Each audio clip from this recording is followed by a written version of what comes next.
السلام علیکم، welcome to my channel free speak. دوستو، آج کی یہ میری کہانی کسی کی زندگی پہ گزری ہوئی ایک سچی اور سبق آموز کہانی ہے۔ کہانی سننے سے پہلے میری گزارش ہے کہ آپ میرے چینل کو سبسکرائب کر دیجئے اور ساتھ میں دیے گئے بیل آئیکن کو پریس کر کے آل نوٹیفیکیشن بٹن کو سلیکٹ کر دیں۔ آج کی یہ کہانی ایک لڑکی کے اوپر بیتی سچی کہانی ہے۔ ایک آدمی جس کا نام ادریس تھا، اس کی ایک بیٹی تھی جس کا نام گلشن تھا۔ ادریس کی بہت خواہش تھی کہ اس کا ایک بیٹا ہوتا، لیکن جب بیٹی پیدا ہوئی تو ادریس کی بیوی اس دنیا سے چل بسی۔ گلشن کی پرورش میں ادریس نے کوئی کسر نہ چھوڑی تھی۔ بہت سے لوگوں نے ادریس سے کہا کہ تم دوسری شادی کر لو اور تمہاری ننھی سی بچی کو ماں کی بھی ضرورت ہے۔ ادریس کہتا، شادی تو میں کر لوں گا، لیکن جو سگی ماں اپنے بچے کی دیکھ بھال کرتی ہے وہ ایک ستیلی ماں کبھی نہیں کر سکتی، اور میں نہیں چاہتا کہ میرے پاس اتنی دولت ہونے کے باوجود میری بیٹی اپنی خواہشات سے محروم رہے۔ ادریس نے اپنی بچی کی پرورش بہت پیار اور لاڈوں سے کی تھی۔ وہ اپنی بیٹی سے بہت پیار کرتا تھا۔ اگر اس کو کچھ بھی ہو جاتا تو وہ اسے بڑے سے بڑے ڈاکٹر کے پاس لے کر جاتا۔ اس نے اپنی بیٹی کو اچھی تعلیم دلائی تھی اور گلشن نے بھی اپنی والد کی خواہشات کو پورا کیا تھا۔ وہ ایک سلجھی ہوئی لڑکی تھی۔ کوئی اس کو دیکھ کر یہ نہیں کہہ سکتا تھا کہ وہ اعلیٰ تعلیم یافتہ ہے۔ وہ امیر ضرور تھی لیکن بہت سادہ لباس پہنتی تھی۔ جب جوان ہو گئی تو ادریس نے ایک اچھا رشتہ دیکھ کر اس کی شادی کر دی۔ گلشن کی جس سے شادی ہوئی تھی اس کا نام نعمان تھا۔ نعمان ٹیکسٹائل مل کا مالک تھا۔ وہ امیر ہونے کے ساتھ ساتھ ایک اچھے اخلاق کا مالک بھی تھا۔ ادریس اور نعمان کی ملاقات ایک دوست نے کروائی تھی۔ جب سے ادریس نعمان سے ملا، اس نے یہ فیصلہ کر لیا تھا کہ میں اپنی بیٹی کی شادی نعمان سے ہی کروں گا۔ نعمان نے بہت ہی چھوٹی سی عمر میں بہت ترقی حاصل کر لی تھی، اس لیے ادریس نعمان کے اخلاق اور کام سے بہت متاثر ہوا تھا اور پھر 6 ماہ کے بعد اپنی بیٹی کی شادی نعمان سے کروا دی۔ حالانکہ گلشن کی خواہش تھی کہ میں شادی کر کے اپنے ابو کے پاس ہی رہوں، لیکن اس کے باپ نے سمجھایا، بیٹی داماد کی عزت اس کے سسرال میں رہ کر نہیں ہوتی، اس لیے تو اپنے شوہر کے گھر رہو۔ شادی کے بعد نعمان اپنے سسر کے پاس آتا اور گھنٹے اس کے پاس بیٹھ کر باتیں کرتا رہتا۔ نعمان ایک اچھا انسان تھا۔ وہ گلشن سے بہت محبت کرتا تھا اور اس کا خیال بھی رکھتا تھا۔ وہ ایک بھولی سی لڑکی، پہلے وہ اپنے گھر میں اپنے والد کے کہنے پر چلتی اور اب اپنے شوہر کی ہر بات مانتی تھی۔ نعمان اکثر اسے کہتا، آج کل کی لڑکیاں شوق قسم کی ہوتی ہیں، ہر وقت تیار رہتی ہیں، لیکن تم بہت سادہ رہتی ہو، بس یہی تمہاری ادا مجھے بہت پسند ہے۔ گلشن اور نعمان بہت اچھی زندگی گزار رہے تھے۔ اس نے نعمان کے گھر کو بہت اچھے طریقے سے سنبھال رکھا تھا۔ وہ نعمان کے آنے سے پہلے کھانا تیار رکھتی، اس کے ساتھ بیٹھ کر کھانا کھاتی۔ ان دونوں کی شادی کو ابھی 2 مہینے ہی گزرے تھے کہ نہ جانے ان دونوں کو کس کی نظر لگ گئی۔ نعمان کسی کام کے سلسلے میں شہر سے باہر جا رہا تھا۔ وہ جس ٹرین میں سفر کر رہا تھا، اچانک وہ ٹرین پٹری سے اتر گئی اور ایک کھائی میں گر گئی۔ گلشن نے جب یہ خبر سنی تو اس نے اپنے ابو سے بات کی، ابو آپ پتہ کروائیں نعمان کی ٹرین کون سی تھی۔ ادریس نے جب پتہ لگوایا تو یہ وہی ٹرین تھی جس میں وہ سفر کر رہا تھا۔ ادریس نے نعمان کو بہت ڈھونڈا لیکن وہ نہیں ملا۔ 1 مہینے تک ادریس نعمان کو ڈھونڈتا رہا لیکن اس کا کوئی پتہ نہ تھا۔ گلشن کا رو رو کر برا حال تھا۔ 1 سال گزر گیا تھا لیکن نعمان کا کچھ پتہ نہ چلا۔ پھر ادریس نے اپنی بیٹی کی دوسری شادی کے بارے میں سوچا۔ اس نے یہ بات اپنی بیٹی سے بھی کی لیکن وہ دوسری شادی کے لیے راضی نہ تھی۔ جیسے تیسے کر کے ادریس نے اپنی بیٹی کو دوسری شادی کے لیے منا لیا تھا۔ گلشن کی جس سے شادی ہوئی تھی اس کا نام عبداللہ تھا، اور اس بار ادریس نے گلشن کے کہنے پر اپنے داماد کو اپنے گھر پر رکھ لیا۔ عبداللہ ایک غریب گھرانے سے تعلق رکھتا تھا۔ وہ جلد ہی گھر داماد بننے کے لیے راضی بھی ہو گیا۔ شروع میں عبداللہ بہت اچھا رہا، مگر شادی کے 1 مہینے بعد تو جیسے عبداللہ نے اپنا رنگ دکھانا شروع کر دیا۔ وہ کام کرنا چھوڑ چکا تھا۔ اگر گلشن اس کو کام پر جانے کا کہتی تو وہ یہ جواب دیتا، میں کام کر کر کیا کروں، اتنا پیسہ ہے۔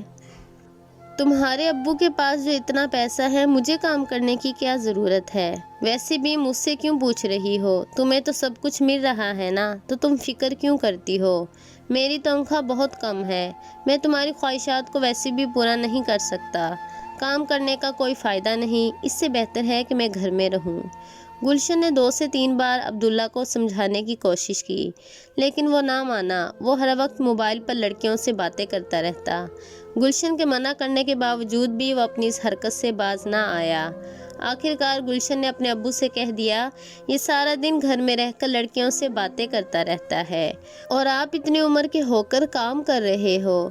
ابو، اس سے تو اچھا نعمان تھا، جو میری ہر ضرورت کو پورا کرنے کے لیے زیادہ محنت کرنے لگا تھا، حالانکہ اس کی خود کی ٹیکسٹائل مل تھی۔ ابو، مجھے عبداللہ کے ساتھ نہیں رہنا۔ میں نے آپ کو کہا بھی تھا کہ میری شادی نہ کروائیں، اس آدمی کو میری کوئی پرواہ نہیں ہے۔ ادریس نے کہا، بیٹی تم ٹینشن مت لو، میں اس سے خود بات کر لیتا ہوں۔ جب اس نے داماد سے بات کی تو کہنے لگا، میں صرف لڑکیوں سے بات ہی تو کرتا ہوں، کون سا ان کے ساتھ رہتا ہوں؟ رہتا تو میں تمہاری بیٹی کے ساتھ ہوں نا۔ ادریس کہنے لگا، عبداللہ، میں نے تمہیں گھر میں اس لیے نہیں رکھا کہ تم میری بیٹی کو ہی دکھی رکھو، اس کا خیال رکھنا تمہارا فرض ہے۔ عبداللہ بولا، خیال تو رکھ رہا ہوں، اور کس طرح رکھوں میں خیال؟ اور اب اس کو کیا میں گود میں بٹھا کر رکھوں؟ وہ کوئی بچی تو نہیں، وہ اپنا اچھا برا جانتی ہے۔ ادریس نے کہا، تم اپنا موبائل فون بند کر دو، نہیں تو بہت برا ہوگا۔ عبداللہ نے کہا، میں گھر چھوڑ کر چلا جاؤں گا۔ وہ دھمکیاں دینے لگا۔ ادریس نے کہا، ایسا مت کرو۔ گلشن بھی پاس تھی، کہنے لگی، ابو آپ کو اس کی منتیں کرنے کا کوئی فائدہ نہیں، جانے دو اس کو۔ عبداللہ بھی اس سے تنگ آ چکا تھا، کہنے لگا، تم جیسی دکھی اور روتی ہوئی لڑکی کو کون رکھے گا؟ ہر وقت اپنے پہلے شوہر کے رونے روتی رہتی ہو، تمہاری وجہ سے ہی میں لڑکیوں سے باتیں کرتا رہتا ہوں۔ ادریس کہنے لگا، بیٹی یہ سب کیا ہے؟ نعمان تمہارا کل تھا اور عبداللہ تمہارا آج ہے، تم اپنے کل کے لیے اپنا آج کیوں برباد کر رہی ہو؟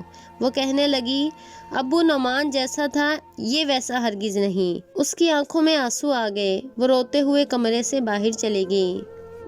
ان دونوں کی شادی کو 1 سال ہو چکا تھا، لیکن ابھی تک وہ ایک دوسرے کو سمجھ نہیں سکے تھے۔ ادھر دوسری طرف نعمان جو ہاسپٹل میں داخل تھا، وہ ٹھیک ہو کر واپس اپنے گھر آ گیا۔ خوش قسمتی سے اس کی جان بچ گئی تھی۔ جب نعمان واپس گھر آیا تو اس کے مکان کو تالا لگا تھا۔ وہ سیدھا گلشن کے گھر چلا گیا۔ پہلے تو گلشن اسے دیکھ کر حیران ہو گئی، اور پھر جلدی سے اس کے گلے لگ کر رونے لگ گئی، کہنے لگی، نعمان تم کہاں چلے گئے تھے؟ نعمان نے اپنا سارا قصہ اسے سنایا کہ جب ٹرین کھائی میں گری تھی، جو لوگ زخمی تھے ان سب کو ہاسپٹل میں داخل کروایا گیا تھا، ان میں سے میں بھی ایک تھا۔ اب میں صحت یاب ہو گیا ہوں، اور گھر آ کر جب میں نے دیکھا تو تالا لگا ہوا تھا۔ میں سیدھا تمہارے گھر آ گیا۔ وہ رونے لگی۔ نعمان نے رونے کی وجہ پوچھی اور کہنے لگا، تمہیں پتہ ہے نا کہ مجھے اچھا نہیں لگتا کہ تمہاری آنکھوں میں ایک آنسو بھی آئے۔ اتنے میں عبداللہ آیا اور کہنے لگا، واہ کیا بات ہے، اپنے شوہر سے دور دور رہتی ہو اور غیر مرد کے گلے لگ کر رو رہی ہو۔ نعمان کہنے لگا، کیا مطلب ہے؟ عبداللہ بولا، جناب آپ گلشن سے پوچھ لیں کہ میں کون ہوں۔ نعمان نے جب گلشن کی طرف دیکھا تو اس کی آنکھوں میں شرمندگی کے سوا کچھ نہیں تھا۔ پھر اس کے ابو نے بتایا کہ بیٹا میں نے تمہاری تلاش کی، لیکن تم نہیں ملے تو پھر میں نے گلشن کی شادی کروا دی۔ یہ جس لڑکے کو تم دیکھ رہے ہو یہ اس کا شوہر ہے۔ گلشن نے کہا کہ ابو اب میں نعمان کے ساتھ جاؤں گی، میں یہاں نہیں رہوں گی، عبداللہ کے ساتھ نہیں رہنا چاہتی، اس کے ساتھ رہ چکی ہوں، اس نے کبھی میری خوشی کے لیے کچھ نہیں کیا، بلکہ ابو وہ تو کام بھی چھوڑ کر بیٹھ گیا ہے، کہتا ہے کہ تمہارے باپ کے پاس اتنی دولت ہے، مجھے کام کرنے کی کوئی ضرورت نہیں۔ جو انسان ہر وقت دوسری لڑکیوں سے باتیں کرتا رہتا ہے، وہ کیا جانے کہ بیوی کا شریک حیات ہونا کس چیز کا نام ہے۔ عبداللہ کو اس کی باتیں سن کر بہت غصہ آ رہا تھا۔ وہ بولا، تم جیسی روتی صورت کے ساتھ رہنے سے بہتر ہے کہ میں تم کو آزاد کر دوں، رہو تم اپنے نعمان کے ساتھ جس کی تعریف کرتی رہتی ہو۔ عبداللہ اس سے بدتمیزی کرنے لگا۔ نعمان سے برداشت نہ ہوا، اس نے عبداللہ کو گریبان سے پکڑا اور بولا، تم کو رشتوں کی پہچان نہیں، لیکن عبداللہ بے عزتی کرتا رہا۔ آخرکار اس نے گلشن کو طلاق دے دی اور اسے آزاد کر دیا۔ پھر 3 ماہ بعد دوبارہ نعمان نے گلشن سے شادی کر لی اور وہ دونوں ہنسی خوشی رہنے لگے۔ لیکن دوبارہ شادی کرنے کے بعد ان دونوں کی محبت میں ذرا بھی فرق نہ آیا تھا، اور نہ ہی نعمان نے گلشن سے کبھی عبداللہ کے بارے میں پوچھا تھا۔ نعمان ویسے بھی اس کا خیال رکھنے لگا تھا اور وہ بھی اس کے ساتھ پہلے کی طرح رہنے لگی کہ جیسے کچھ ہوا ہی نہ تھا۔ یہ سب کچھ ان کے نصیب میں تھا۔ دوسری شادی کے بعد بھی وہ دونوں خوش تھے۔ دعا ہے کہ اللہ تعالیٰ ہر لڑکی لڑکے کے نصیب میں ایک اچھا اور نیک شریک حیات عطا کرے۔ دوستو، امید ہے آپ کو ہماری کہانی پسند آئی ہوگی۔